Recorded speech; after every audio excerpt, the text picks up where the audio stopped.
BJP भी जी मनीष कश्यप से पश्चिमी चंपारण में संजय जायसवाल का जी हमें पता नहीं था। मेरी माँ ने बोली कि आप ऐसे चलो पटना कुछ काम, एक माँ नहीं है, उनका पूरा पक्षता के साथ खेले, जनता को बॉल बना दिए। कहीं ना कहीं अभी आईपीएल जी शुरू है ना, जी कभी 273 रन बन रहा है। पवन सिंह को आप बोल दिए चुनाव लड़ने के लिए, उनका क्या होगा? गुंजन सिंह को आप बोल दिए चुनाव लड़िए, उनका क्या होगा? गए जेल चले गए।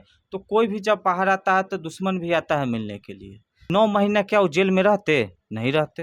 वो दूध से नहलाए थे, जी उन पे क्या बीतता होगा।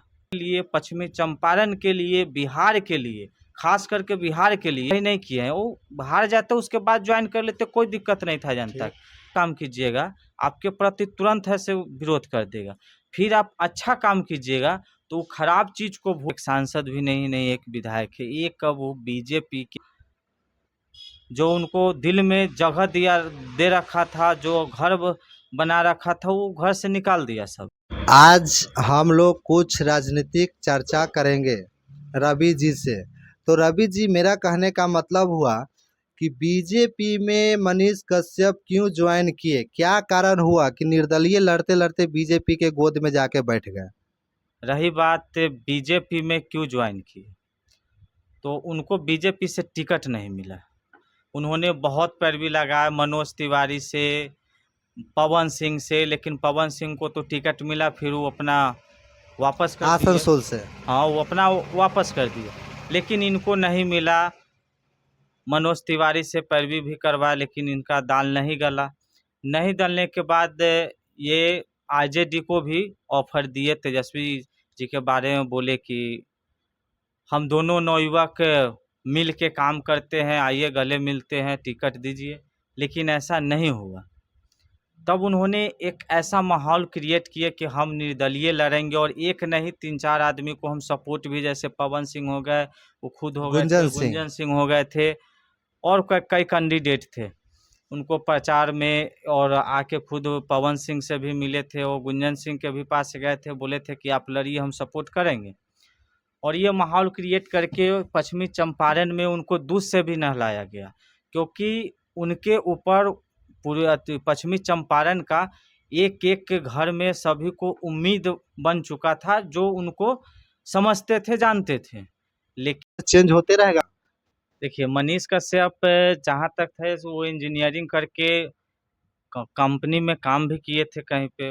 वहाँ से जब वो रिजाइन मारते हैं तो फिर यूट्यूब पे काम करते हैं। तो जब वो मुद्दा बड़े बड़े उठाए, फंसे भी, फंसने के बाद जब वो बाहर, उससे पहले से आते हैं तो एक क्रिएट माहौल करते हैं कि नहीं, अब हम घर पे बड़े बड़े नेता लोग उनसे आते हैं मिलने के लिए, और बीजेपी से हम चुनाव लड़ना मतलब चाह रहे थे, वो नहीं हो पाया। तो फिर ऐसे जाके बीजेपी में शामिल हो गए। तो उनको सिर्फ अपना दिखता है, जनता को नहीं दिखता है कि हम अपना। कोई भी आज तक नेता को उठा के देख लीजिए, वो हमेशा गरीब और अमीर और हिंदू और मुस्लिम का बात करके वो अपना राजगद्दी है से पकड़ता है। कौन ठीक, पकड़ता है? कोई भी जो नेता है जी उसी तरह मनीष कश्यप है। वो ठीक है, एक ज़्यादा गरीब घर से भी नहीं है और ज़्यादा अमीर घर से भी नहीं है, लेकिन उन्होंने यही चीज़ अपनाया, गरीब को ऐसे पकड़ पकड़ के कुछ मदद किए, कुछ और कर के सबके दिल में राज किए। दिल में राज करने के बाद जब उनको जब अपना फायदा जब होने लगा तो छोड़ दिए। समझ रहे हैं? वो फिर जनता को छोड़ के वो अपना अगला स्टेप आए कर। अब बताते हैं कि हम मोदी जी के नेतृत्व में काम करेंगे। मोदी जी को मर्जी होगा तब ना उनका बात सुनेंगे। लेकिन मनीष कश्यप जी से बहुत बड़ा बड़ा नेता है बीजेपी में, तो पहले मोदी जी उनको सुनेंगे या फिर मनीष कश्यप जी को सुनेंगे? ये अभी तो ये नए हैं, जी इतना जल्दी तो इनका कोई, अभी तो एक सांसद भी नहीं एक विधायक है, एक अब वो बीजेपी के कार्यकर्ता के रूप में है अभी। तो क्या कर सकते हैं? बहुत करेंगे तो कोई कहेगा से ये दिक्कत है, यहाँ पे होना चाहिए, तो आगे बहुत करेंगे तो बोल सकते हैं, आवाज गरीबों का उठा सकते हैं। उठा सकते हैं। तो मीडिया से भी उपत्यका भी करके उठा रहे थे। तो ये कोई बीजेपी में उनको जाने से कोई बड़ा अचीवमेंट हासिल नहीं हुआ है। जहाँ तक उनको जो उनको दिल में जगह दे रखा था, जो घर बना रखा था, वो घर से निकाल दिया सब बीजेपी ज्वाइन होते ही। होते हैं।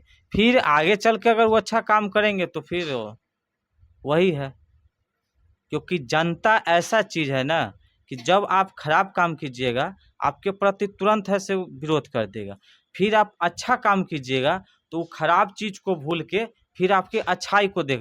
तो अब उनको जो अभी जो किए हैं वो उनका समझिए तो एक तरह से अभी सही नहीं किए हैं। वो बाहर जाते उसके बाद ज्वाइन कर लेते, कोई दिक्कत नहीं था जनता की। लेकिन अब उनको यहाँ से फिर जनता के लिए, पश्चिमी चंपारण के लिए, बिहार के लिए, खास करके बिहार के लिए उनको कुछ ऐसा करना होगा जिससे फिर से जनता के दिल में उनको जगह मिलेगा। जो पश्चिमी चंपारण का जो माँ, बहने, भाई उनको दूध से नहलाए थे जी। उन पे क्या बीतता होगा। जो उनसे आशा किए थे कि ये जीतेंगे तो हमको घर दिलवाएंगे, उनको क्या आशा बीतता होगा। तो ये कभी सोचे, वो बोल रहे थे कि मेरी माँ बोली कि आप हम मोदी जी के प्रभावित है, जेल में थे। जेल में वो थे, अगर उनको मदद ही करना था बीजेपी को जी। तो 9 महीना क्या वो जेल में रहते? नहीं रहते। यही तो जनता जानना चाह रहा है। उससे पहले भी तो आ सकते थे।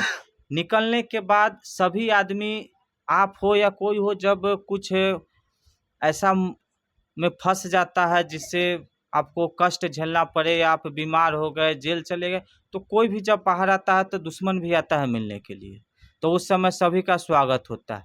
तो आप ये नहीं कह सकते हैं कि ये हमको मदद किए। अगर मदद करना रहता तो 9 महीना आप क्यों जेल में रहते? नहीं रहते। नहीं। तो इसी ढंग से है से अगर देखा जाए तो मेरी माँ वो बोल रहे हैं कि सिर्फ मनोज तिवारी मेरी माँ को फ़ोन के करते के हाल चाल लेते थे, जाते थे, सहयोग किए, या फिर आए हमको बोले तो हम बात मान लिए। पवन सिंह को आप बोल दिए चुनाव लड़ने के लिए, उनका क्या होगा? गुंजन सिंह को आप बोल दिए चुनाव लड़िए, उनका क्या होगा? बारे यही में तो जनता सोचिए। जानने के लिए आप चाह बोल रहा रहे हैं है। कि सिर्फ पवन सिंह जिसको है से मनोज तिवारी जी से बात हो रहा है। क्या है मतलब आप लोग का कोई अस्तित्व बात का नहीं है? जो जब मर्जी हुआ तब हम जनता के पास कुछ बोल दिए, जब मर्जी हुआ तब हम कहीं और चले गए, ये चीज़ गलत है। अगर आप कुछ बात बोले हैं तो उस पे अड़ के रहिए। नहीं होता है सफलता, उसके बाद ऑप्शन मिलता है तब वहाँ पे आप जाइए। मनीष कश्यप कहीं ना कहीं जनता को गेंद के तरह उसका खेले हैं। यूज करते हैं। जैसे अभी आईपीएल जी। शुरू है ना, जी। कभी 273 रन बन रहा है, कभी 260 बन रहा है, इस बार बहुत सारे रिकॉर्ड टूट रहा है। उसी तरह से मनीष कश्यप अभी जनता के साथ खेले, जनता को बॉल बना दिए हैं। कहीं ना कहीं जनता को बेवकूफ बना रहे हैं मनीष कश्यप। बिल्कुल बना रहे हैं। और उनका एक माँ नहीं है, उनका पूरा पश्चिमी चंपारण में जो अभी घूमे हैं तो कितना माँ के उनके ऊपर आशीर्वाद था। वो माँ के बारे में आशीर्वाद कहीं ना कहीं टूट चुका है। वो माँ के बारे में नहीं सोचे कि क्या सोचेंगे मेरी पश्चिमी चंपारण की माँ। सोचना चाहिए था। जो वो चिलचिलाती धूप में खड़ा रहते थे, सब नवयुवक हो, दादी हो, चाची हो, सभी एज के वहाँ पे खड़ा रहते थे। हम खुद देखे हैं, उनका वीडियो भी देखे हैं, उधर गए हुए भी थे, देखे थे। और उसके बाद आप ऐसा निर्णय लेते हैं। वो भी बोलते हैं कि अच्छा, कहाँ से विश्वास करने वाली बात है जो बोलेंगे कि हमें पता नहीं था, मेरी माँ ने बोली कि आप ऐसे चलो पटना कुछ काम है, और पटना में जाके एयरपोर्ट पे जाके ऐसे आपको मनोज तिवारी मिलते हैं और वहाँ से आपको फिर दिल्ली लेकर जाते हैं। ये कहीं ना कहीं आदमी को क्या है, बेवकूफ़ बनाने की काम है। आप माँ पे फेंकते हैं। और सब क्या था? आपको इतना सारा प्यार मिल रहा था, कम था? 4 तारीख के बाद आप मिल जाते? कोई डर था? बोलते कि से ठीक है, आपको नहीं है तो ज्वाइन अभी नहीं होते, प्रचार उचार में कम कर देते। अगर बीजेपी के अंदर से सपोर्ट कर रहे थे तो प्रचार कम कर देते, आपको खुद हार जाते, उसके बाद जाकर ज्वाइन कर लेते। पहले जो अब कैसे वो पश्चिमी चंपारण में संजय जायसवाल का जी प्रचार करेंगे, कैसे करेंगे, क्योंकि एक बेर तो खुद अपने लिए वोट मांगने गए हुए थे। अब दूसरा तरफ जो एक बेर संजय जायसवाल को जिसका आप हिनाई कर रहे थे, उसका आप जाके आप कैसे आप उसी मुंह से आप बड़ाई कीजिएगा। कहीं ना कहीं मनीष कश्यप जी को ये सब जूता जो का है ना, संभावना ये सब जो है है प्लानिंग के और साथ हुआ है। उसका और कहीं ना कहीं बीजेपी भी जी मनीष कश्यप से शायद डर गई थी कि से वहाँ से मेरा कैंडिडेट हार जाएगी, और इसीलिए मनोज तिवारी को बीच में लाकर और उनसे बीजेपी की सदस्यता दिलवाई गई है। चलिए, तो रवि जी से बात करके हमें बहुत अच्छा लगा। और वीडियो आप कहाँ से देख रहे हैं और वीडियो आपको कितना अच्छा लगा, तो वो आप लोग कमेंट करके बिल्कुल बताइए।